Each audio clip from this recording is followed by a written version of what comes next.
जापानी सैनिक ने एक अमेरिकी सैनिक को 66 किलो का लकड़ी का लट्ठा उठाने का आदेश दिया, लेकिन लसमय से भूख झेलने संगीत के कारण उसकी ताकत पहले ही जवाब दे चुकी थी। उसने पूरी जान लगाकर जैसे तैसे उस लकड़ी के खंभे को उठा लिया। संगीत तभी पास खड़ा एक जापानी अधिकारी अपने सिपाहियों से कहता है, अगर उसने जरा भी लकड़ी नीचे रखी तो वहीं गोली मार दी जाएगी। सैनिक के पैर कांपने लगते हैं, शरीर डगमगाने संगीत लगता है, लेकिन वो फिर भी लकड़ी को नीचे नहीं रखता। वो मौत से नहीं डर रहा था, बल्कि उस सम्मान की रक्षा कर रहा था जिसे कुचला जा रहा था। समय एक एक पल करके गुजरता संगीत रहा। वो सैनिक केवल अपनी इच्छा शक्ति के सहारे लंबे समय तक खड़ा। उसके साथ ही उसकी इस दृढ़ता से प्रभावित होकर उसे सम्मान भरी संगीत नजरों से देखने लगे। वहीं जापानी अधिकारी के चेहरे पर घमंड की जगह धीरे धीरे डर नजर आने लगा।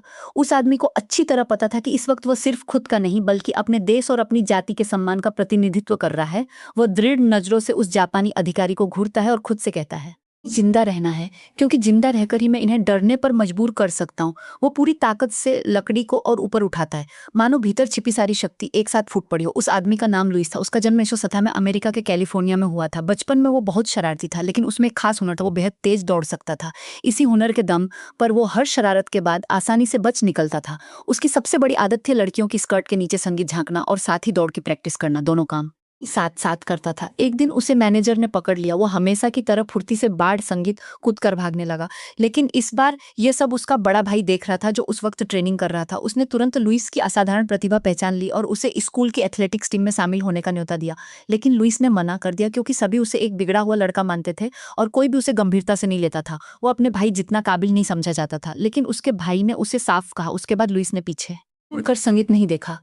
वो हर प्रतियोगिता में पहला स्थान हासिल करने लगा। शानदार प्रदर्शन के चलते उसे 1923 के बर्लिन ओलंपिक के लिए चुना गया। रवाना होने से पहले उसके भाई ने फिर से उसे समझाया। ओलंपिक शुरू हुआ, लेकिन दुनिया के बड़े खिलाड़ियों के सामने लुइस कमजोर संगीत पढ़ता नजर आया। वो सबसे पीछे रह गया। घर पर उसका परिवार रेडियो पर कमेंट्री सुनते हुए बेहद चिंतित था, लेकिन आखिरी लैब में लुइस ने ऐसी जबरदस्त रफ्तार पकड़ी कि एक करके सभी संगीत को पीछे छोड़ दिया और विश्व रिकॉर्ड झूम उठा। जो लड़का कभी बिगड़ा हुआ कहलाता था, वो अब दुनिया की नजरों में चमकता सितारा बन चुका था। उसका जीवन उम्मीदों से भर गया था। लेकिन तभी द्वितीय विश्व युद्ध शुरू हो गया। एक जोशीले युवक के रूप में लुइस ने सेना में भर्ती होने का फैसला किया और वो वायुसेना में बम वर्षक बना। लेकिन एक मिशन के दौरान विमान में खराबी आ गई और वो समुद्र में गिर गया। अंततः सिर्फ लोग ही जिंदा बच पाए।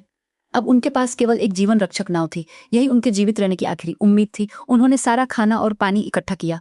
लुइस ने हर दिन की खुराक बेहद सटीक तरीके से तय की, ताकि ज्यादा संगीत दिनों तक जिंदा रह जा सके और बचाव दल के आने का इंतजार किया जा सके। लेकिन 7 दिन बीतने के बाद भी कोई मदद नहीं आई। अब सारा खाना खत्म हो चुका था। उनके सामने भूखमरी, संगीत, प्यास, तेज धूप और भयानक तूफान थे। वे 15 दिनों तक समुद्र में भटकते रहे। जब सारी उम्मीदें टूटने लगी, एक बड़ा पक्षी उड़ता हुआ उनके पास आया। लुइस ने धीरे से हाथ बढ़ाया और अचानक उसे पकड़ लिया। तीनों संगीत ने मिलकर उसे काबू में किया, लेकिन उसकी बदबू इतनी तेज थी कि खाने से पहले उल्टी हो गई। पक्षी का स्वाद असहनीय था, इसलिए उन्होंने उसे मछली पकड़ने के चारे की तरह इस्तेमाल किया। सौभाग्य से एक मछली फंस गई। जिंदा रहने के लिए लुइस ने नंगे हाथों से समुद्र से एक शार्क पकड़ी और चाकू से बार बार वार करके उसे मार डाला। आखिरकार उन्होंने भरपेट खाना खाया। प्यास बुझाने के लिए वे बारिश का पानी इकट्ठा इसी तरह वे समुद्र में पियाते रहे। अचानक आसमान में एक विमान दिखाई दिया, लेकिन अब उनमें चिल्लाने की ताकत भी नहीं बची थी। उन्होंने आखिरी बची हुई सिग्नल फ्लेयर संगीत दागी। वे खुशी मनाने वाले थे कि तभी उस विमान से गोलियां चलने लगी। वे तुरंत समुद्र में कूद गए। पानी में चारों तरफ शार्क थी, लेकिन सौभाग्य से गोली लगने से एक शार्क का खून बहने लगा